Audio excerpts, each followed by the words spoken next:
Hello. Um, I thought I'd come on here and make a short, or at least I'm going to try to make it a short video on today's events.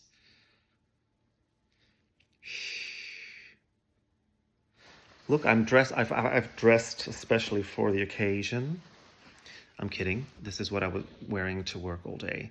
Anyway, a decision has been made. Um, Israel is allowed to compete. I will say I'm not shocked. I'm not shocked. I mean, if you're shocked, then really, where have you been hiding for the past couple of months? I'm not shocked. I am honestly, I'm relieved. Not with the decision that's being made, but I am relieved that a decision has been made. I felt like it was high time that we left this all behind us because it's been a very tiring couple of months, especially for someone like me, and I'm assuming if you're watching this video, someone like you who's invested enough into the contest to actually worry about this stuff. Um, but yeah, I'm sad. Again, I'm not surprised, but I'm sad with the decision that's been made. Um, People who know me know this. I've been watching this contest for a very long time. I'm 34 now. And the first contest that I watched, I was about 7 years old. It was 1997. I don't remember much of it, just bits and pieces. But I instantly fell in love.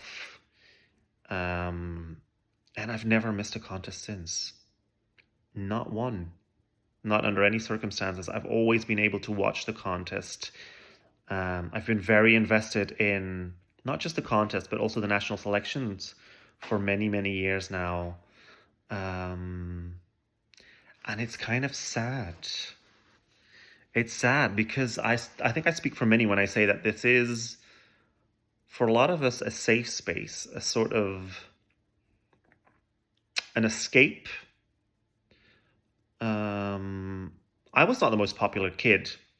So for me, throughout my life, whether it was primary school, high school, and even now in my 30s, the contest is very much an escape for me, escape from reality, escape from all the struggles. And I feel like I've found a community with the Eurovision Song Contest that I've never really experienced before, with any other friend group, so to speak. Um, and I feel like there's so much to be grateful for when it comes to the Eurovision Song Contest because I've been talking to many of you for a long time now. And I probably never would have gotten to know any of you. Not probably, I never would have gotten to know any of you if it hadn't been for the Eurovision Song Contest. I've met my best friend through the Eurovision Song Contest. I've met the most amazing people in person in the last couple of years through the Eurovision Song Contest. And some of those people I talk to more than I talk to my family or my friends over here. So it's sad to see that something that I love, that we all love so much, is now broken, because that's what it is. It's broken. It's kind of like, do you know when you like drop a vase? Probably not, you're not all 60, but when you like drop a vase and you're trying to glue the bits back together, and then there's these little bits that you can't figure out where they came from, so you just sort of leave them out, and then you can kind of glue it back together, but then you're still going to see the cracks, and that's kind of what it feels like for me right now. I don't hate the contests. I'm not at that stage, but I'm sad that it's broken. I'm sad that it no longer is what I used to love, because that's the thing.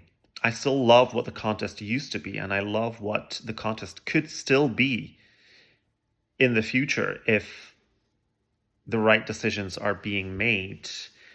Um, yeah,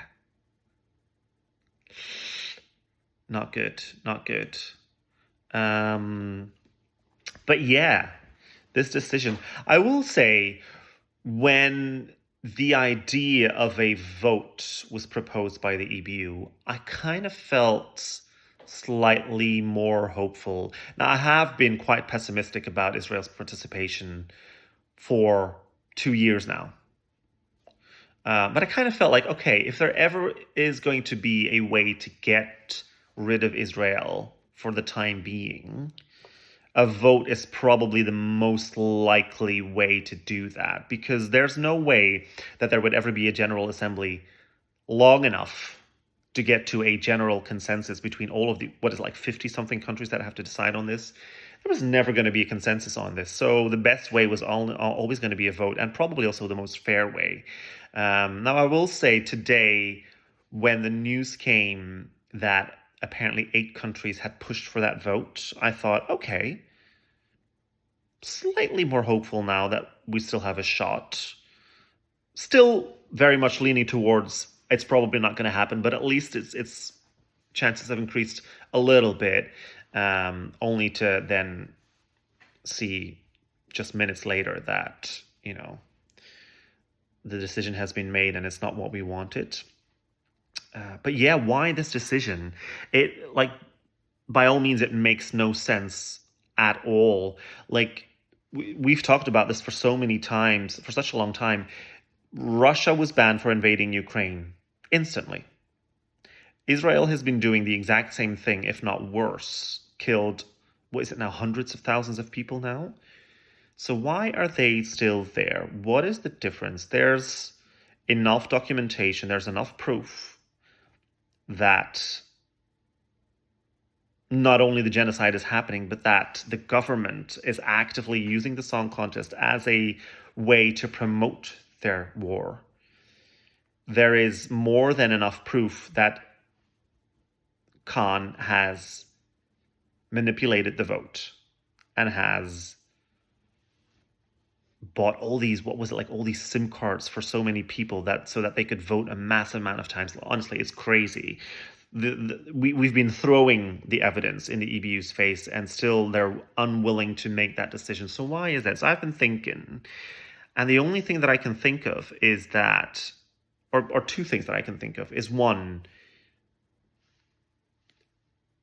Russia invaded Ukraine, and Ukraine was a part of the EBU, or is a part of the EBU, is a part of Europe. It's close to home for many of us. Palestine is not. They're not part of the EBU. They don't have to be afraid of losing Palestine as a member. They did have that fear with Ukraine. That's one of the reasons that I can think of. But that might explain why the EBU is making this decision, but it doesn't explain why so many, not broadcasters alone, but governments all around Europe, all around the world, are still very much supporting Israel, or at least being very, how can I put this, being very scarce with their criticism towards Israel. When you see a country like Germany, who has the history that it has of the Second World War, when a country like that is willing to still support Israel in their right to compete at Eurovision, that sort of shows me that Israel is still somewhat being pushed in that victim role of, look at what we've been through in history. And they have been through lots of stuff, horrible stuff.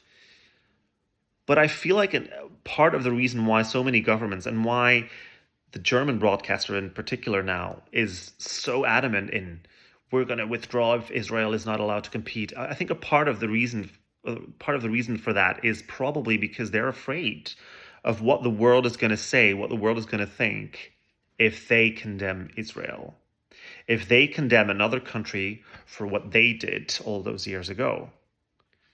I think that's also one of the reasons why this is happening, not just in the song contest again, but in any major televised event that Israel is or could be a part of. Now, I will say, like I said earlier, I'm not shocked by this decision. And the reason why I'm not shocked is that there has been a sort of a series of events happening in the last couple of months that have, in my opinion, all led to this decision. And I'll try and explain to you what those things are. First of all, the October vote was postponed. Why? Why was it postponed? There was no reason for it to be postponed whatsoever, except I then already thought something was cooking at the EBU. They were busy with something that in their eyes was going to change the minds of many people. After that, or was it right before that? I don't know. We get the ceasefire, which of course has nothing to do with the EBU, but there's a ceasefire, which kind of came at the right time for the EBU, I think. I should say ceasefire. It's obviously still happening. We're all seeing the videos. We're all seeing the pictures. So it's not an actual ceasefire. But anyway, the ceasefire officially is there. And then, and this is the one that struck me the most, all of a sudden we have 3 countries returning to the competition. Now, obviously Moldova was supposed to be there this year. They withdrew at the last minute because they didn't have any good entries, whatever that meant. But Romania and Bulgaria are the ones that surprised me the most, especially Bulgaria, because if I'm not mistaken, not a year ago, Bulgaria still said there's no way Bulgaria is returning to the competition anytime soon. And yet here they are. And it's not just the fact, because the fact that these countries are returning is not that suspicious in itself. It's the fact that all of them are returning at the same time, and all of them were announced in like a week's time?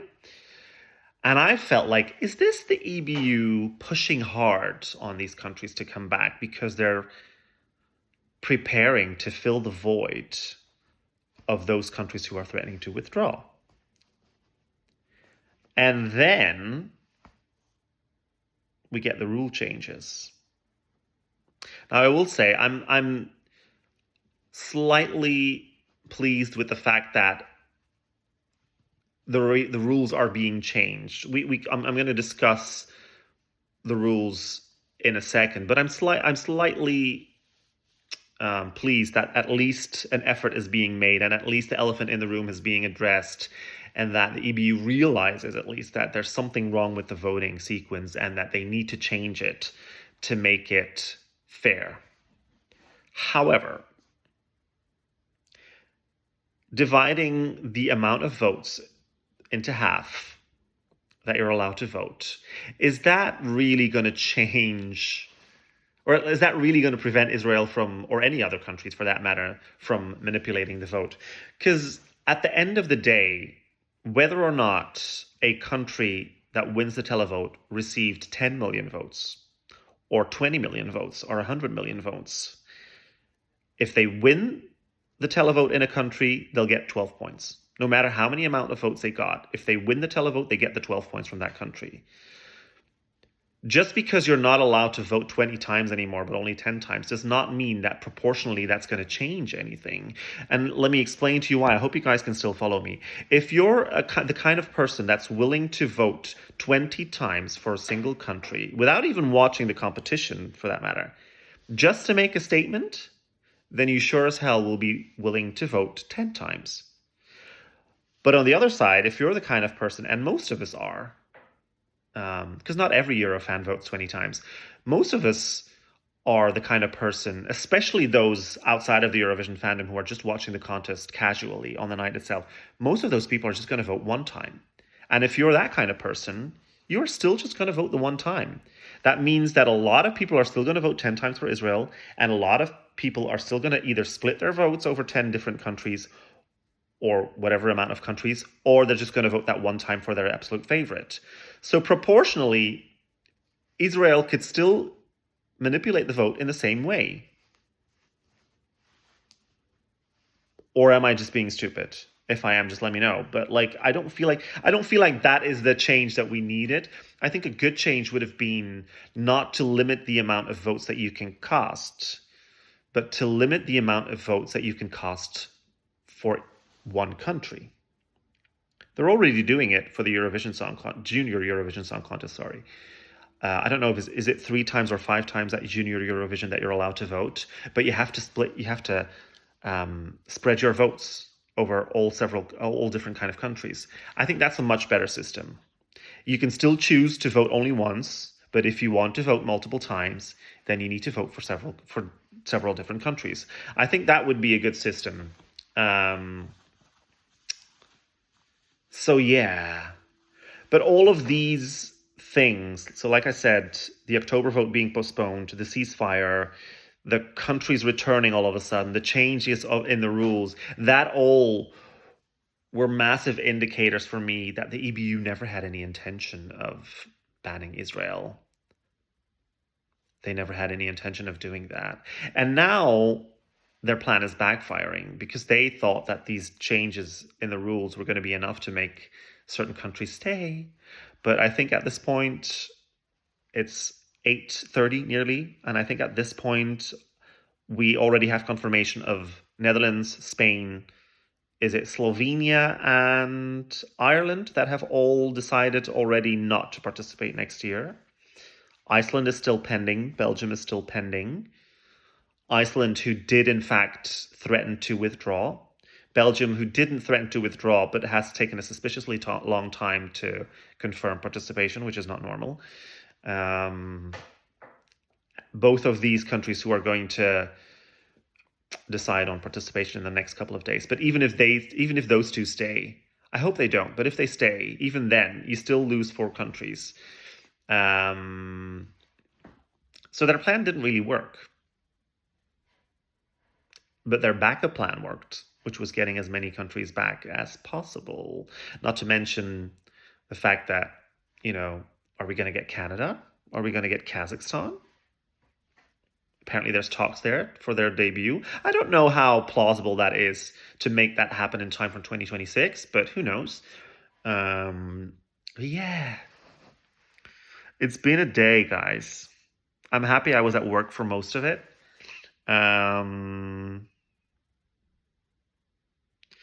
think the thing that I want to end this video with is that I've already seen a lot of people talking about this is the end of Eurovision, or it's the beginning of the end.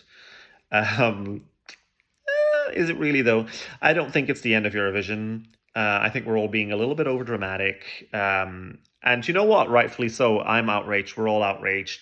But it's not the end of Eurovision, is it? We might have a few countries less this year. Or who knows? If they can get Kazakhstan and Canada there in time, who knows? We might even get more countries than last year. It's not the end of Eurovision, is it? Because at the end of the day, it's going to blow over. Everything always blows over.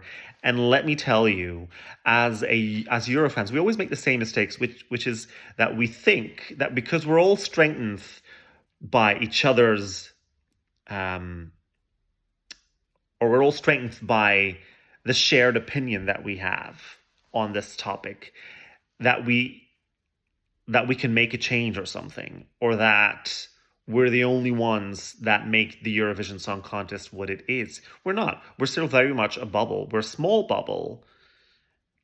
And at the end of the day, most people just don't care enough. Most people don't care enough. And I'm pretty sure that a lot of people who have been threatening over the last couple of months, or the last couple of years even, I'm not watching Eurovision anymore, will probably still buy that ticket. And they'll probably, if they don't buy a ticket, they'll still be in front of their TV watching the contest. So not enough people care. They don't.